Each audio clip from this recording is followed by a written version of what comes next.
So I already know what you guys are thinking. It is September, training camp hasn't even started yet, and I'm already here talking about the trade deadline. What am I doing? I'm bored. But really, I just find so many teams in the NBA to be in a fascinating position right now, and a lot of them are set up to make a move.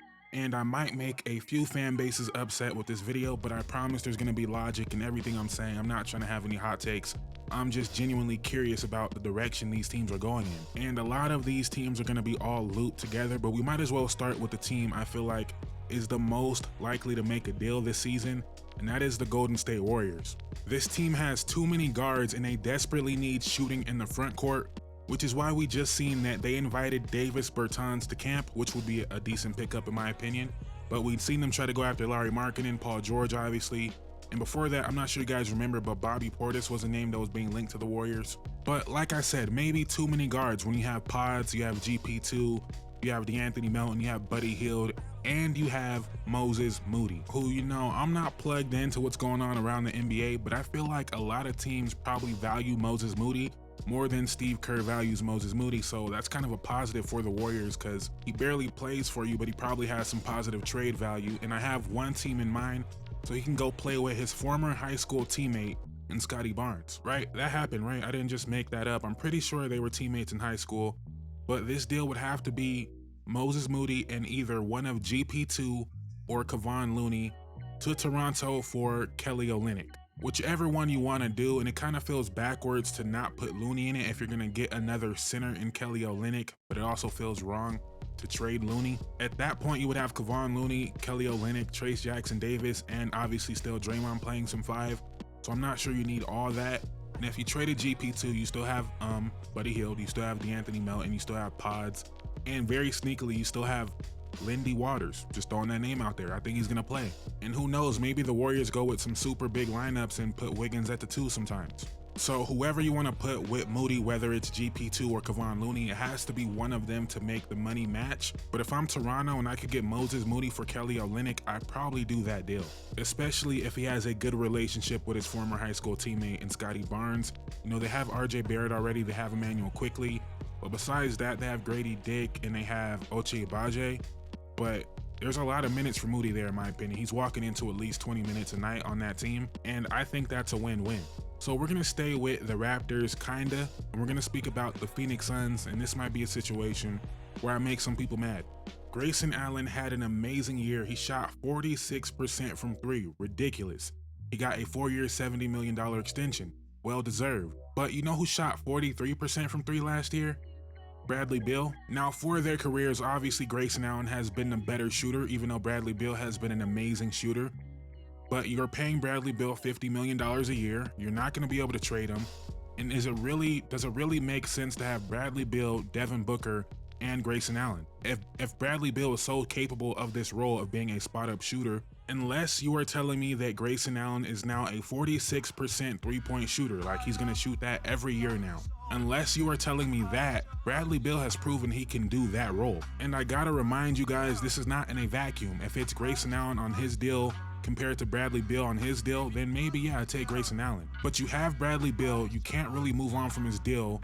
Wouldn't it make sense to move on from Grayson Allen, someone that has real value? And when you look at this team and how small they are and the lack of rebounding, they're relying on Bull and Ryan Dunn to be big parts of their defensive identity, and I like Ryan Dunn a lot, but you're asking a lot from a rookie.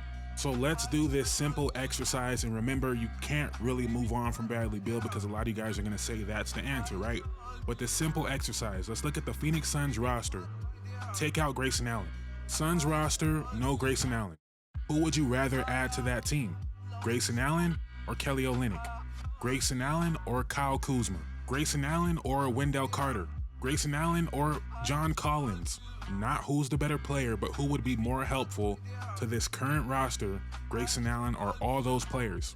And I understand how important Grayson Allen was to their team last year, but again, Bradley Beal can do that role just fine if he can stay healthy, which is another question, but it is what it is in that regard.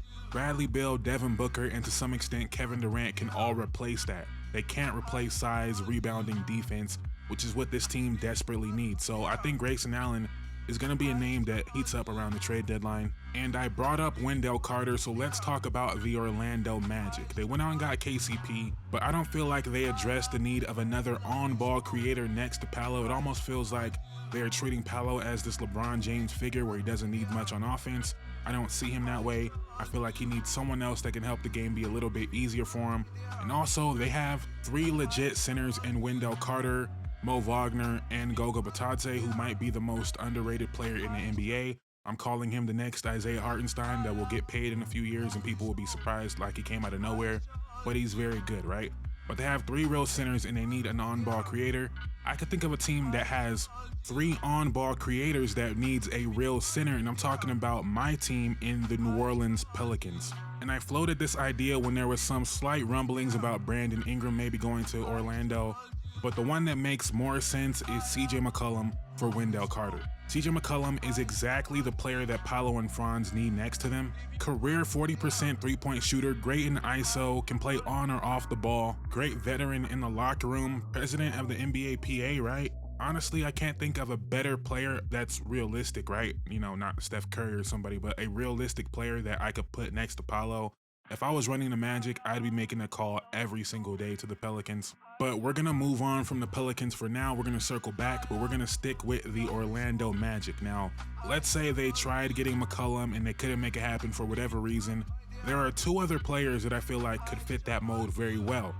One being Anthony Simons, which is difficult because the Blazers would not want Wendell Carter, and the other one being Tyler Hero. Now, this deal would probably have to be Wendell Carter, Gary Harris, and you have to throw in like Corey Joseph to make the salary work. For Tyler Hero, straight up. Now, I just told you all the reasons why McCollum would be a great fit in Orlando. A lot of those similar reasons go for Tyler Hero, so no reason to go over that again, right? But in the case of Miami, all summer we've been hearing about Miami fans want Bam to play more at the 4. But if you need Bam to play more at the 4, then you need more spacing. Well, what's better than getting a spacing 5 to put next to Bam and Wendell Carter? And if you're Miami, do you really need Tyler Hero and Terry Rozier? I don't believe so, and it seems like I'm higher on Tyler Hero than a lot of people, but him and Rozier are a little bit redundant. Bringing in Wendell Carter would open up a lot for that team. But those were the main teams I really wanted to talk about. You guys probably noticed I didn't mention 2 players because I wanted to bring them up together, that being Zach LaVine and Brandon Ingram, and how they are in 2 different situations, in my eyes at least, because I feel like the better Brandon Ingram plays, the more likely the Pelicans aren't going to trade him, and the opposite for Zach LaVine. If Zach LaVine's balling out, they're going to try to maximize whatever they could possibly get to move on from him, because the Bulls want to lose and the Pelicans want to win, so those 2 dynamics are extremely interesting. We already had Brandon Ingram not showing up to voluntary workouts, posting cryptic messages on Instagram, so I don't believe that is going to be resolved in the next couple weeks before training camp starts, but we shall see. I didn't really focus on Anthony Simons, that kind of self-explanatory. You know, if Shaedon Sharpe really pops off this year, then Anthony Simons becomes even more expendable. We are going to keep hearing Jeremy Grant's name. I could see the Grizzlies as a possible suitor there.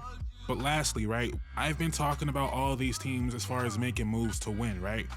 But what if these teams end up being terrible? What if the Warriors are terrible? I don't think they will be, but that's a possibility. Do they say, you know what? We're gonna double down on, you know, our old guys, right? We're gonna double down on Steph and Draymond. Even though we are the 10 seed, we're gonna trade some of our young guys to get better right now. I don't see it that way. If they didn't do that this summer and then they are awful this year, they're not gonna say we still gotta build around Steph and Draymond. I feel like it might be the opposite. They might pivot and say, you know what? Maybe this would be a good time to get off of Draymond's deal. Listen, again, I don't believe that's gonna happen. I actually really like this Warriors team. But how deep the West is, it wouldn't be the craziest thing in the world if the Warriors end up finishing 11 in the West. And I don't want to do just, oh, what if this player gets injured, right? That's not fun. That could happen to any team, right? But what if Milwaukee gets off to a slow start? What if Chris Middleton's not recovering from the double ankle surgery? What if Giannis has some lingering issues and they're just a 5, 6, 7 seed in that area? I don't really see how that's possible. But what if that does happen? What if they see something in their team that they don't believe they're a real championship contender? All of a sudden, does someone like Dame become available? Does Bobby Portis become available? And trust me, I know that is a bit of a stretch. We're not trying to have any hot takes here. More than likely, the Bucks will be a top 4 seed. And this won't even be a conversation, but in a league full of parity, you're gonna see a lot of people that believe they're in it that aren't really in it, and you're gonna see a lot of people that end up being disappointed. So another team to keep an eye on is the Clippers. If Kawhi is hurt again and James Harden can't carry them and it's looking like they're gonna be a lottery team, then I'm looking at two guys on the Clippers, Norman Powell and Terrence Mann. Again, not the biggest names, but guys that would help a contending team. Terrence Mann is on an expiring deal and Norman Powell has 2 more years left on his deal. Again, why would the Clippers keep them if they're not competing at all? Then we have the bad teams in Utah and Brooklyn. I already mentioned Portland, who fits into that category. But in the case of Utah, a guy like John Collins, Jordan Clarkson, even a Colin Sexton might be available. Brooklyn, you have Cam Johnson, you have Dorian Finney-Smith, you have Bojan Bogdanovic, who I completely forgot is on the Nets now. And I know we do this every single year, and I'm not saying, oh, a bunch of stars are gonna be moved, right? But I do think there will be a lot of action at this year's trade deadline. And again, why am I talking about it in September? Because I'm bored. So like the video, let me know what you think in the comments down below. Please subscribe. Thank you guys so much for watching. I'm out. Peace.